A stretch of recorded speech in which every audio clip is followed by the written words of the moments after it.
आज से एयर में ये नहीं है, दही है। Download and subscribe to ETV Win.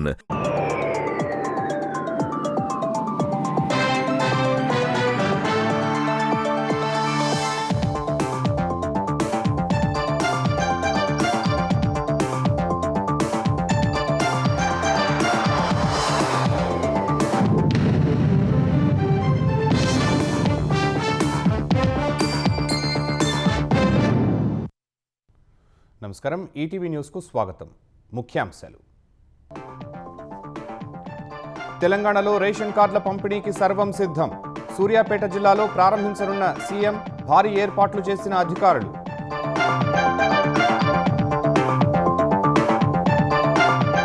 BC రిజర్వేషన్లపై BJP నేతల తీరును తప్పుబట్టిన మంత్రి పొన్నం. తెలంగాణలో కులగణన చూసే కేంద్రం కళ్లు తెరిచిందని వ్యాఖ్య.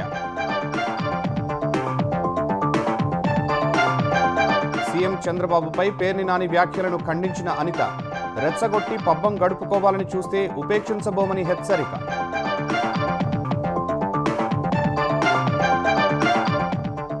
గోవా గవర్నర్గా అశోక్ గజపతిరాజు. హర్యానా, లద్దాఖ్లకు కొత్తవారి నియామకం. గెజెట్ జారీ చేసిన రాష్ట్రపతి భవన్.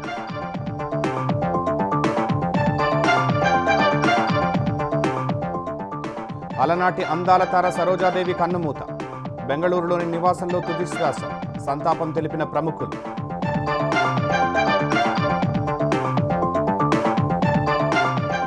కేరళ నర్సును రక్షించే విషయంలో కేంద్రం నిస్సహాయత. యెమెన్తో దౌత్య సంబంధాలు లేవని వెల్లడి. ప్రధాని జోక్యానికి విజయన్ వినతి. రష్యా ఉక్రెయిన్ యుద్ధం మరింత తీవ్రం. అమెరికా పేట్రియాట్ రక్షణ వ్యవస్థలు ధ్వంసం చేశామన్న మాస్కో. పరస్పరం భీకర దాడులు.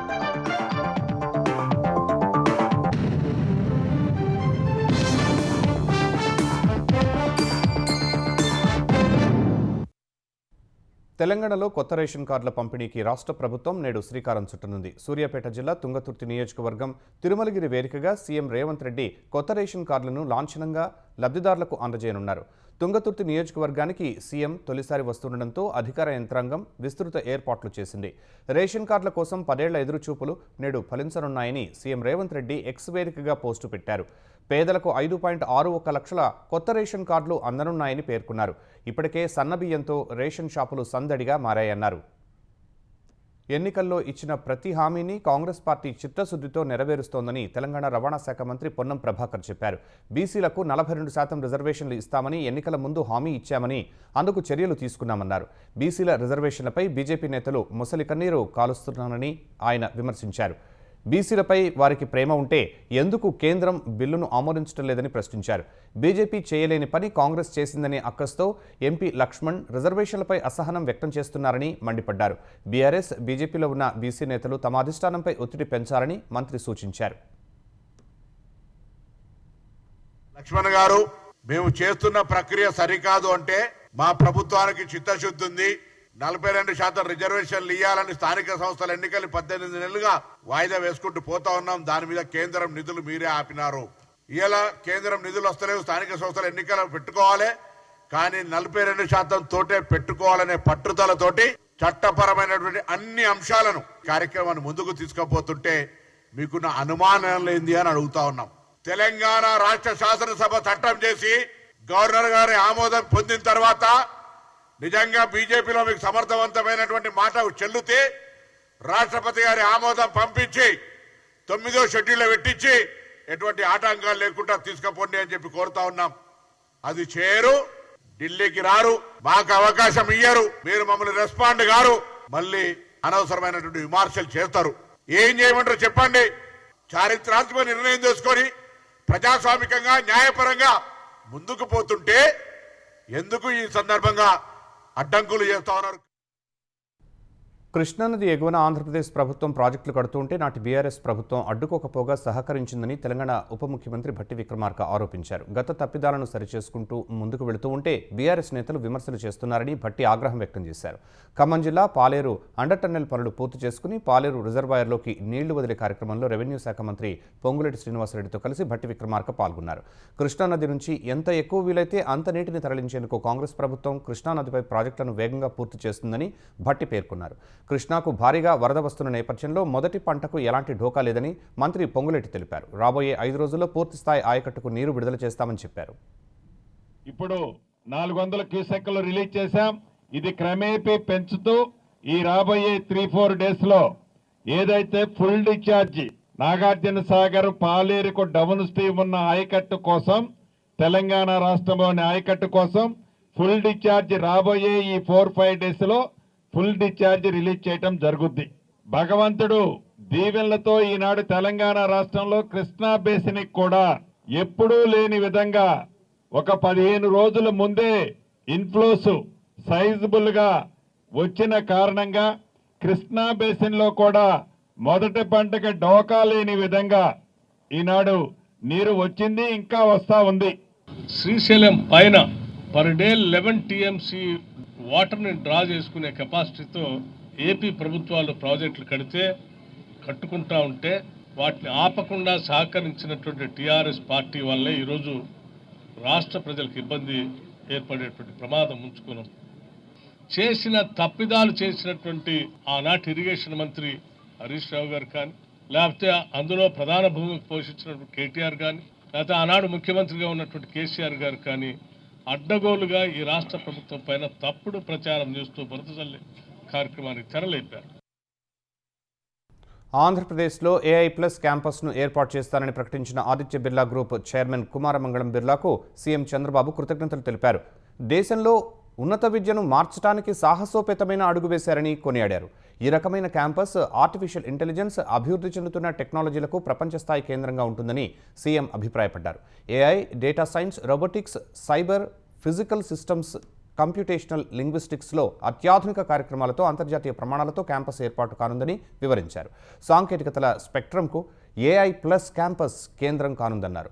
అమరావతిలో కొత్త బిట్స్ పిలానీ క్యాంపస్ ఏర్పాటు భారీ అభివృద్ధికి నాంది అని మంత్రి నారా లోకేష్ వ్యాఖ్యానించారు. 2,000 కోట్ల రూపాయలకు పైగా పెట్టుబడితో ఈ క్యాంపస్ను నిర్మించనున్నట్లు తెలిపారు. భారతదేశ టెక్ రాజధాని నిర్మాణానికి స్వాగతం పలుకుతున్నట్లు లోకేష్ వెల్లడించారు.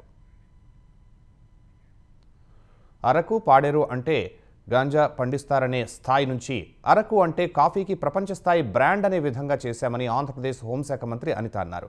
గంజాయిపై యుద్ధంలో భాగంగా ఏడాది పాలనలో చేపట్టిన చర్యలను మంత్రి వివరించారు. అరకును కాఫీ బ్రాండ్గా తీర్చిదిద్దినట్లు చెప్పారు. పార్లమెంటు వంటి ఉన్నత స్థానాల్లోనూ అరకు కాఫీని ప్రమోట్ చేయగలిగినట్లు వెల్లడించారు.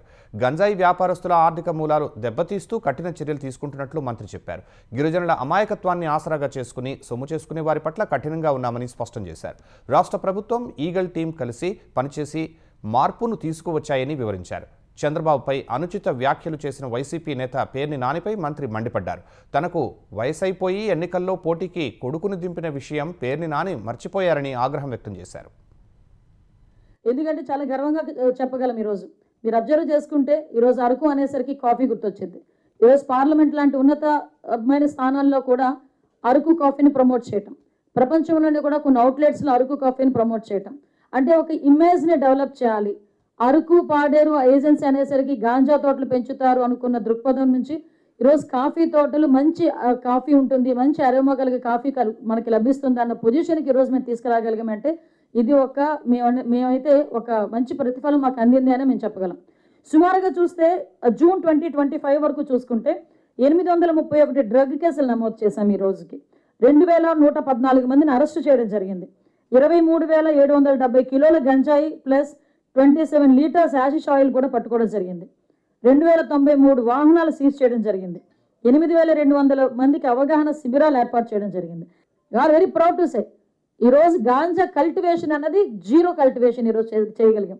ఈ రోజుకి దగ్గర 7 కోట్ల రూపాయలు పైగా ఆస్తులు సీజ్ చేయడం జరిగింది. నాకు తెలిసి దేశంలోనే ఫస్ట్ టైం ఈ రకంగా చేయటం, మన ఆంధ్రప్రదేశ్ చరిత్రలో ఫస్ట్ టైం కూడా ఆటోమేటిక్గా.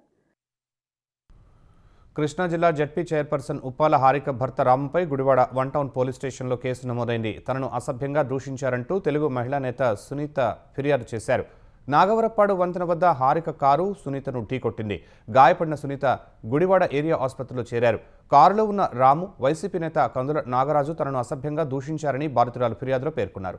సునీత ఫిర్యాదు మేరకు ఉప్పాల రాము, వైసీపీ కార్యకర్తలపై పోలీసులు కేసు నమోదు చేశారు.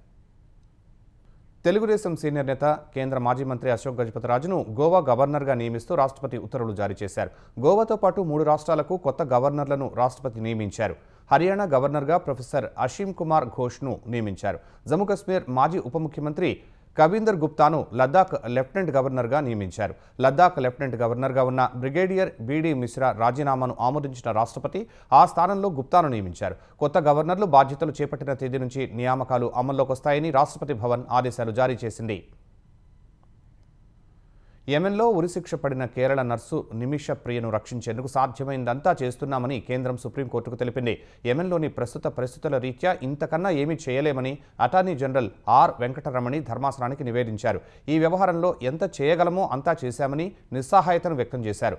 భారత్ యెమెన్ మధ్య దౌత్యపరమైన సంబంధాలు లేవన్న కేంద్రం బ్లడ్ మనీ కేవలం ప్రైవేటు సంప్రదింపులు మాత్రమేనని పేర్కొంది. విచారణ సందర్భంగా ఘటన చోటు చేసుకున్న విధానం ఆందోళనకరమని జస్టిస్ సందీప్ మెహతా పేర్కొన్నారు. నిమిష ప్రాణాలు కోల్పోతే అది చాలా బాధాకరమంటూ విచారం వ్యక్తం చేశారు.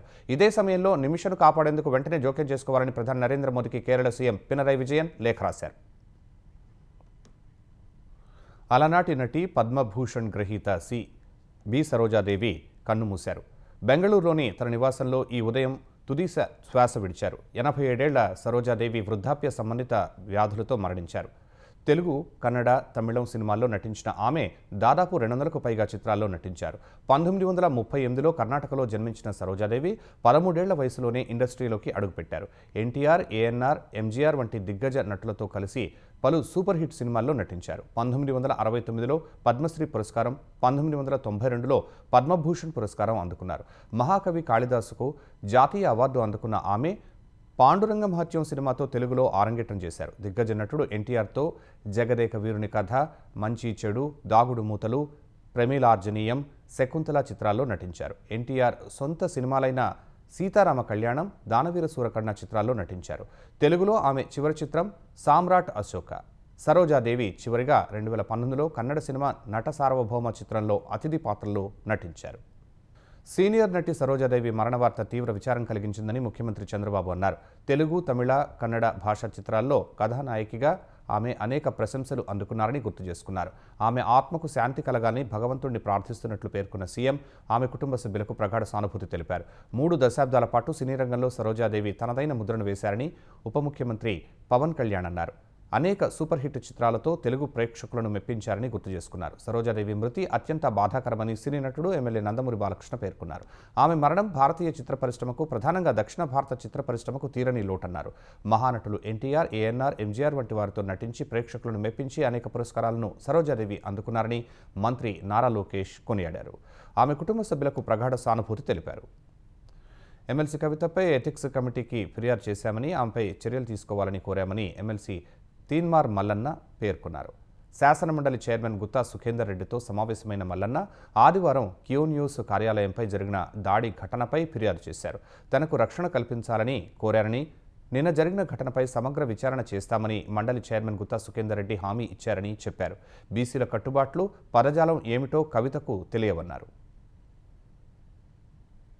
ఈ దాడిని తెలంగాణ రాష్ట్రంలో ఉన్నటువంటి బీసీ సమాజం అంతా ముక్త కంఠంతో ఖండించింది. బీసీ ప్రజలకు అన్యాయం జరిగినప్పుడు బీసీలకు 33% ఉన్న రిజర్వేషన్ 23కు తెచ్చింది కల్వకుంట్ల చంద్రశేఖరరావు గారి ఫ్యామిలీ. బీసీలకు అన్యాయం చేసినటువంటి వాళ్ళు వాళ్ళ బీసీల పేరుతో దొంగ నాటకాలు ఆడితే చూస్తూ ఊరుకోవడానికి బీసీ సమాజం సిద్ధంగా లేదు. బీసీల సంస్కృతి ఏంది, బీసీల కట్టుబాట్లు ఏంటి ఈమెకు తెలివే కదా.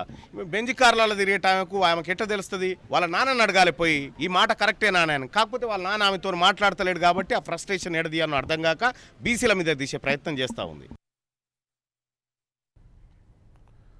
ఎమ్మెల్సీ కవితపై తీన్మార్ మల్లన్న చేసిన అనుచిత వ్యాఖ్యలపై మహిళా కమిషన్కు తెలంగాణ జాగృతి ఆధ్వర్యంలో మహిళలు ఫిర్యాదు చేశారు. తీన్మార్ మల్లన్నపై చర్యలు తీసుకోవాలని మహిళా కమిషన్ చైర్పర్సన్ను కోరారు. మల్లన్న చేసిన వ్యాఖ్యలపై జాగృతి మహిళలు మండిపడ్డారు. తెలంగాణలో మహిళల ఆత్మగౌరవాన్ని దెబ్బతీసే విధంగా మాట్లాడటం సమంజసం కాదన్నారు. తీన్మార్ మల్లన్న చేసిన వ్యాఖ్యలను వెంటనే వెనక్కి తీసుకోవాలని, లేని పక్షంలో తగిన గుణపాఠం చెబుతామని జాగృతి మహిళలు హెచ్చరించారు.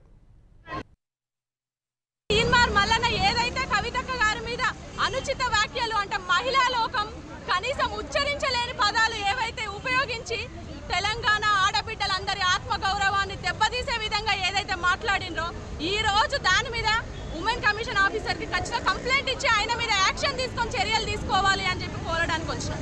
ఇవాళ కవితక్కని అన్నట్లు కాదు, తెలంగాణ యావత్తు మహిళా నాయకురాలు అందరిని అన్నట్లు. ఇవాళ ఏ మాట మాట్లాడినావు, మంచితనంగా వచ్చి కవితకు సారీ చెప్తేనే సరిపోయా. నీవు ఒక ఎమ్మెల్సీ, ఆమె ఒక ఎమ్మెల్సీ, మాట్లాడే తరీక మంచిది కాదు.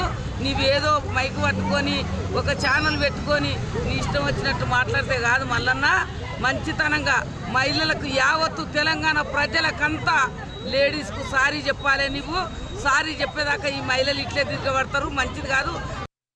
నల్గొండ జిల్లా దేవరకొండలోని ఎస్టీ బాలిక గురుకుల విద్యాలయంలో కలుషితమైన ఆహారం తిని 42 మంది విద్యార్థులు అస్వస్థతకు గురయ్యారు. దేవరకొండ ప్రభుత్వ ఆసుపత్రికి 20 మందిని, బొడ్డుపల్లి పీహెచ్సీ సెంటర్కు మరో 22 మందిని తరలించారు. ఈ ఘటనపై స్పందించిన జిల్లా కలెక్టర్ ఇలా త్రిపాఠి విచారణకు ఆదేశించారు. విద్యార్థులు తిన్న ఆహారం, వారికి అందించాల్సిన మెనూపై ఆరా తీశారు. ఈ నిర్లక్ష్యానికి కారణమైన వారిపై చర్యలు తీసుకుంటామని స్పష్టం చేశారు. ఆదివారం రాత్రి చికెన్ తిన్న తర్వాత కొందరు, ఈ ఉదయం అల్పాహారంలో పులిహోర తిన్నాక మరికొందరు తీవ్ర అస్వస్థతకు గురయ్యారు. దీంతో మిగిలిన విద్యార్థులు భయాందోళన చెందుతున్నారు. ఆంధ్రప్రదేశ్లో కూటమి ప్రభుత్వ ఏడాది పాలనపై ప్రజలు సంతృప్తిగా ఉన్నారని ఎమ్మెల్యే కోటంరెడ్డి శ్రీధర్ రెడ్డి అన్నారు. సుపరిపాలనలో తొలి అడుగు కార్యక్రమంలో నెల్లూరు రూరల్ నియోజకవర్గం మొదటి స్థానంలో నిలిచిందని ఆయన చెప్పారు. ఇదే స్ఫూర్తితో కార్యకర్తలు మరింత ఉత్సాహంగా పనిచేయాలని కోటంరెడ్డి శ్రీధర్ రెడ్డి కోరారు. సుపరిపాలన తొలి అడుగు ఈ కార్యక్రమానికి రాష్ట్రంలోనే నెల్లూరు రూరల్ నియోజకవర్గం అగ్రస్థానంలో నిలిచింది. ప్రజల్లో ఒక అపూర్వ స్పందన. ప్రజలందరి నోటి వెంట ఒకే మాట, తెలుగుదేశం పార్టీ పాలన అద్భుతంగా ఉంది, రాష్ట్రాన్ని అన్ని రకాల ముందు తీసుకుని పోతున్నారు. ఒక ఇంజనీరింగ్ పూర్తయినటువంటి పాప బయటకు వచ్చి చెప్పింది, ఈరోజు క్వాంటమ్ వ్యాలీ గురించి దేశంలో ఏ ముఖ్యమంత్రి ఆలోచన చేయనంత గొప్పగా మన ముఖ్యమంత్రి ఆలోచన చేస్తున్నాడు. అందుకే ఐ లవ్ చంద్రబాబు నాయుడు అని చెప్పని ఆ పాప చెప్పింది. రూరల్ నియోజకవర్గంలో ఇప్పటికే రికార్డు స్థాయిలో అభివృద్ధి పనులు పూర్తయినాయి. అతి త్వరలోనే రెండో విడత అభివృద్ధి కార్యక్రమాలకి శ్రీకారం చుట్టబోతున్నామని తెలియజేస్తూ, ఇదే ఉద్యమ స్ఫూర్తితో, ఇదే పోరాట స్ఫూర్తితో ముందుకు సాగాలని కోరుకుంటూ సెలవు తీసుకుంటాం. అన్నమయ్య జిల్లాలో గత రాత్రి జరిగిన ఘోర రోడ్డు ప్రమాదంపై ముఖ్యమంత్రి చంద్రబాబు దిగ్భ్రాంతి వ్యక్తం చేశారు. లారీ బోల్తా పడి 9 మంది మృత్యువాత పడటంపై విచారం వ్యక్తం చేశారు. క్షతగాత్రులకు మెరుగైన వైద్యం అందించాలని సీఎం ఆదేశించారు. అధికారులను అడిగి ప్రమాదానికి గల కారణాలను తెలుసుకున్నారు. గాయపడిన వారికి మెరుగైన చికిత్స అందిస్తున్నామని అధికారులు సీఎంకు తెలిపారు. కూలీ పనులకు వెళ్లి ఇంటికొచ్చే సమయంలో మృత్యువాత పడటం బాధాకరమని సీఎం ఆవేదన వెలిబుచ్చారు. మృతుల కుటుంబాలకు ప్రభుత్వం అండగా ఉంటుందని భరోసా ఇచ్చారు. కూలీలు దుర్మరణం పాలయ్యారని తెలిసి దిగ్భ్రాంతి చెందారని ఉప ముఖ్యమంత్రి పవన్ కళ్యాణ్ అన్నారు. క్షతగాత్రులకి మెరుగైన వైద్య సేవలు అందించాలని జిల్లా యంత్రాంగానికి సూచించినట్లు తెలిపారు. మృతుల కుటుంబాలకు ప్రగాఢ సానుభూతి తెలిపిన ఏపీ విద్యాశాఖ మంత్రి నారా లోకేష్ క్షతగాతులు త్వరగా కోలుకోవాలని భగవంతుడిని ప్రార్థిస్తున్నట్లు తెలిపారు. తిరుపతి రైల్వే స్టేషన్లో ప్రయాణికులకు భారీ ప్రమాదం తప్పింది. ప్రయాణికులను దించి లూప్ లైన్లో ఆగి ఉన్న రైలు బోగీలో మంటలు చెలరేగాయి. భారీగా మంటలు చెలరేగి పొగలు దట్టంగా వ్యాపించాయి. హుటాహుటిన మంటలు ఆర్పిన రైల్వే సిబ్బంది అగ్ని ప్రమాదంపై ఆరా తీస్తున్నారు. శ్రీశైలం జలాశయానికి వరద ప్రవాహం బాగా తగ్గిపోయింది. జూరాల, సుంకేసుల ప్రాజెక్టుల నుంచి వరద తగ్గడంతో శ్రీశైలానికి ఇన్ఫ్లో తగ్గుతున్నట్లు అధికారులు తెలిపారు. ప్రస్తుతం జూరాల, సుంకేసుల ప్రాజెక్టుల నుంచి 68,856 క్యూసెక్కులు శ్రీశైలం జలాశయానికి చేరుతున్నాయి. శ్రీశైలం అవుట్ఫ్లో 115,662 క్యూసెక్కులుగా ఉందని అధికారులు వెల్లడించారు. పోతిరెడ్డిపాడు నుంచి 20,000 క్యూసెక్కులు, ఎడమగట్టు విద్యుత్ కేంద్రం నుంచి 35,315 క్యూసెక్కులు, కుడిగట్టు విద్యుత్ కేంద్రం నుంచి 33,144 క్యూసెక్కులు విడుదల చేస్తున్నారు. ఒక స్పిల్వే గేటు ఎత్తి 27,203 క్యూసెక్కులు నాగార్జున సాగర్కు విడుదల చేస్తున్నారు. శ్రీశైలం పూర్తిస్థాయి నీటి మట్టం 885 అడుగులు కాగా ప్రస్తుతం 883 అడుగులకు చేరింది. ప్రాజెక్టు పూర్తిస్థాయి నీటి నిల్వ సామర్థ్యం 215 టీఎంసీలు కాగా ప్రస్తుతం 205 టీఎంసీలుగా నమోదైంది. సికింద్రాబాద్ ఉజ్జయిని మహంకాళి అమ్మవారి బోనాలు వైభవంగా సాగుతున్నాయి. బోనాల ఉత్సవాల్లో ప్రధాన ఘట్టమైన రంగం కార్యక్రమంలో మాతంగి స్వర్ణలత భవిష్యవాణి వినిపించారు. రాష్ట్రాన్ని, దేశాన్ని కాపాడే భారం తనదని చెప్పారు. రాబోయే రోజుల్లో మహమ్మారి వెంటాడుతుందని, అగ్ని ప్రమాదాలు కూడా సంభవిస్తాయని చెప్పారు. జాగ్రత్తగా ఉండాలని భక్తులను హెచ్చరించారు. ఈ ఏడాది వర్షాలు తప్పకుండా కురుస్తాయని, పాడి పంటలు సమృద్ధిగా పండుతాయన్నారు. బాల బాలికలను విచ్చలవిడిగా వదిలేస్తున్నారని, కానీ తాను కడుపులో పెట్టుకుని కాచుకుంటున్నానని పేర్కొన్నారు. ఈసారి చాలా సంతోషంగా పూజలు చేశారని, అందరినీ సంతోషంగా సమానంగా చూస్తానని పేర్కొన్నారు. కాలం తీరితే ఎవరు ఏది అనుభవించాలో అది అనుభవిస్తారని, తాను అడ్డురాను అంటూ స్వర్ణలత భవిష్యవాణి వినిపించారు. రంగం కార్యక్రమం ముగిసిన అనంతరం అమ్మవారి అంబారీ సేవ ఘనంగా నిర్వహించారు. ఉక్రెయిన్పై డ్రోన్లు, క్షిపణులతో విరుచుకుపడుతున్న రష్యా కీలక విషయాలు వెల్లడించింది. తాజాగా తమ దళాలు జరిపిన దాడుల్లో ఉక్రెయిన్కు అమెరికా సరఫరా చేసిన 2 పేట్రియాట్ గగనతల రక్షణ వ్యవస్థలను, ఒక రాడార్ స్టేషన్ను ధ్వంసం చేసినట్టు ప్రకటించింది. డొనెట్స్క్ ప్రాంతంలోని 2 స్థావరాలను అధీనంలోకి తీసుకున్నట్టు తెలిపింది. ఉక్రెయిన్ రక్షణ పరిశ్రమ సౌకర్యాలు, డ్రోన్ ఆపరేటర్ శిక్షణ కేంద్రాలు, తాత్కాలిక విస్తరణ కేంద్రాలే లక్ష్యంగా దాడులు చేస్తున్నట్టు రష్యా పేర్కొంది. అటు ఉక్రెయిన్ ప్రయోగించిన 9 వైమానిక బాంబులను, 215 డ్రోన్లను అడ్డుకున్నట్లు వివరించింది. రష్యా దాడులను ఉక్రెయిన్ సైతం ధృవీకరించింది. ఆదివారం మధ్యాహ్నం నాటికి 97 చోట్ల 2 దేశాల సైనికుల మధ్య భీకర పోరు జరిగినట్టు తెలిపింది. దాడులు జరుగుతున్న ప్రోక్రోవ్స్క్ పరిధిలో రష్యా దాడులను సమర్థంగా తిప్పికొట్టినట్లు ఉక్రెయిన్ పేర్కొంది. ఉక్రెయిన్కు మరిన్ని పేట్రియాట్ గగనతల రక్షణ వ్యవస్థలను అందజేయనున్నట్లు అమెరికా అధ్యక్షుడు డొనాల్డ్ ట్రంప్ ప్రకటించారు. రష్యా అధ్యక్షుడు పుతిన్ పగలైతే అందంగా మాట్లాడతారని, రాత్రైతే ప్రజలపై బాంబులు కురిపిస్తారని ట్రంప్ ఆగ్రహం వ్యక్తం చేశారు. పుతిన్ ప్రవర్తన తమకు నచ్చట్లేదన్న ట్రంప్ పేట్రియాట్ ఎయిర్ డిఫెన్స్ సిస్టమ్ను కీవ్కు పంపించనున్నట్లు వెల్లడించారు. ప్రస్తుత పరిస్థితుల్లో ఇవి కీవ్కు అత్యవసరమన్నారు. ఎన్ని ఆయుధాలను పంపిస్తామన్న విషయాన్ని మాత్రం చెప్పలేదు. అయితే ఉక్రెయిన్కు అమెరికా ఇచ్చే ఆయుధాలను ఉచితంగా ఇవ్వబోమని ఇప్పటికే ట్రంప్ స్పష్టం చేశారు. 100% చెల్లింపులు జరుగుతాయని, తాము ఆయుధ వ్యాపారం చేస్తామన్నారు. అటు మాస్కోపై కొత్త కఠిన ఆంక్షలు అమలు చేసే అంశాన్ని పరిశీలిస్తున్నట్లు ట్రంప్ తెలిపారు. రష్యాతో వ్యాపారం చేసే దేశాలపై 500% టారిఫ్లు విధించే బిల్లును రూపొందించినట్లు రిపబ్లికన్ సెనేటర్ లిండ్సే గ్రాహం వివరించారు. భారత్ చైనా సంబంధాల పునరుద్ధరణ 2 దేశాలకు ప్రయోజనకర ఫలితాలను ఇస్తుందని విదేశాంగ మంత్రి జయశంకర్ చైనా ఉపాధ్యక్షుడు హాన్ జెంగ్కు తెలియజేశారు. ప్రపంచంలో సంక్లిష్ట పరిస్థితులు నెలకొన్న వేళ భారత్ చైనా మధ్య బహిరంగ అభిప్రాయాల మార్పిడి ముఖ్యమని హాన్కు జయశంకర్ సూచించారు. పొరుగు దేశాలుగా, ప్రధాన ఆర్థిక వ్యవస్థలుగా ఇది చాలా ముఖ్యమని జయశంకర్ అన్నారు. 2020 గాల్వాన్ ఘర్షణల తర్వాత టియాన్జిన్లో జరిగే షాంఘై కోఆపరేటివ్ ఆర్గనైజేషన్ సదస్సులో పాల్గొనేందుకు జయశంకర్ తొలిసారి చైనాకు వెళ్లారు. గత ఏడాది కజకిస్తాన్లో ప్రధాని మోదీ, జిన్పింగ్ మధ్య జరిగిన సమావేశం తర్వాత ఇరు దేశాల ద్వైపాక్షిక సంబంధం క్రమంగా బలపడుతోందని జయశంకర్ ఈ సందర్భంగా వ్యాఖ్యానించారు. భారత్ చైనా దౌత్య సంబంధాల 75వ వార్షికోత్సవాన్ని ప్రస్తావించిన జయశంకర్ కైలాస మానస్ సరోవర్ యాత్రను పునరుద్ధరించడంపై చైనాను ప్రశంసించారు. ఎయిర్ ఇండియా విమాన ఘటనకు సంబంధించిన ఏఏఐబి ప్రాథమిక నివేదికలో ఇంజిన్ లేదా ఎయిర్ క్రాఫ్ట్లో ఎలాంటి యాంత్రిక నిర్వహణ సమస్య లేవని air India CEO Campbell Wilson అన్నారు. ఇంధన నాణ్యతలో ఎటువంటి సమస్య లేదని, టేకాఫ్ రోల్లో ఎటువంటి అసాధారణత లేదని చెప్పారు. పైలట్లు వారి తప్పనిసరి ప్రీ ఫ్లైట్ బ్రీత్ అనలైజర్లో ఉత్తీర్ణులయ్యారని, వారి వైద్య స్థితికి సంబంధించి ఎటువంటి పరిశీలనలు లేవని పేర్కొన్నారు. ఎయిర్ ఇండియా ఉద్యోగులను రాసిన ఓ లేఖలో సీఈఓ విల్సన్ ఈ విషయాన్ని పేర్కొన్నారు. విమాన ఘటనకు సంబంధించి జరిగిన తప్పుడు ప్రచారాన్ని తోసిపుచ్చారు. ఎయిర్ ఇండియా విమాన ప్రమాదానికి సంబంధించి ఇటీవల aircraft accident investigation bureau AAIB 15 పేజీల ప్రాథమిక నివేదికను విడుదల చేసింది. విమానం టేకాఫ్ అయ్యాక సెకన్ల వ్యవధిలో ఇంధన కంట్రోల్ స్విచ్లు ఆగిపోయినట్లు వెల్లడించింది. ఆ స్విచ్ ఎందుకు ఆఫ్ చేశావని ఒక పైలట్ మరో పైలట్ను ప్రశ్నించాడని రిపోర్ట్లో పేర్కొంది. తాను స్విచ్ ఆఫ్ చేయలేదని మరో పైలట్ సమాధానం ఇచ్చినట్లు తెలిపింది. కాక్పిట్లో ఇవే పైలట్ల ఆఖరి మాటలని ఏఏఐబి తెలిపింది. దేశంలోని జైళ్లలో తీవ్రవాదం పెరుగుతున్న నేపథ్యంలో అన్ని రాష్ట్రాలు, కేంద్రపాలిత ప్రాంతాలకు కేంద్ర హోంశాఖ సమగ్ర మార్గదర్శకాలు జారీ చేసింది. జైళ్లలో తీవ్రవాదాన్ని గుర్తించడం, పర్యవేక్షించడం, పునరావాస కల్పనపై దృష్టి సారించాలని స్పష్టం చేసింది. జైళ్లు తీవ్రవాద భావజాల వ్యాప్తి కేంద్రాలుగా మారకుండా నిరోధించేందుకు ఈ మార్గదర్శకాలను విడుదల చేసినట్లు కేంద్రం తెలిపింది.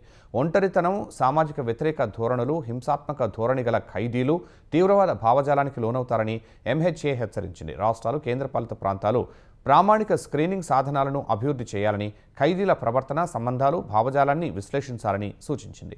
అధిక రిస్క్ గల ఖైదీలను సాధారణ ఖైదీల నుంచి వేరు చేసి అధిక భద్రతా సముదాయాలకు తరలించాలని సిఫార్సు చేసింది. ఖైదీల కోసం కాగ్నిటివ్ బిహేవియరల్ థెరపీ, కౌన్సిలింగ్, వృత్తి శిక్షణ, విద్య, వినోద కార్యక్రమాలు వంటి డీరాడికలైజేషన్ కార్యక్రమాలను అమలు చేయాలని నిర్దేశించింది. ముఖ్యాంశాలు మరోసారి. తెలంగాణలో రేషన్ కార్డుల పంపిణీకి సర్వం సిద్ధం. సూర్యాపేట జిల్లాలో ప్రారంభించనున్న సీఎం. భారీ ఏర్పాట్లు చేసిన అధికారులు.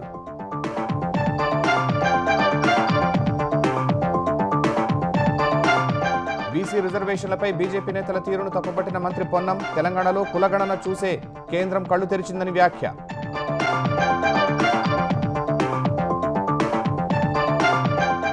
సీఎం చంద్రబాబుపై పేర్ని నాని వ్యాఖ్యలను ఖండించిన అనిత. రెచ్చగొట్టి పబ్బం గడుపుకోవాలని చూస్తే ఉపేక్షించబోమని హెచ్చరిక.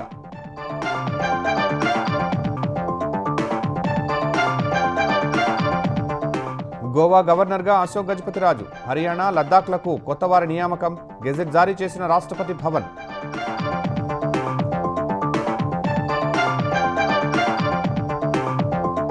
అలనాటి అందాల తార సరోజాదేవి కన్నుమూత. బెంగళూరులో నివాసంలో తుది శ్వాస.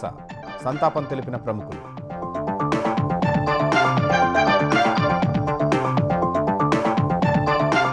కేరళ నర్సును రక్షించే విషయంలో కేంద్రం నిస్సహాయత. యెమెన్తో దౌత్య సంబంధాలు లేవని వెల్లడి. ప్రధాని జోక్యానికి విజయన్ వినతి.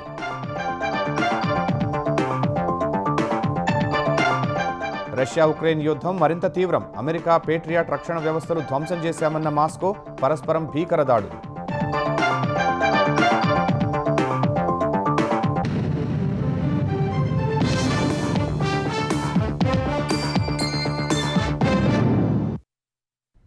ఈటీవీ న్యూస్ సమాప్తం. నమస్కారం.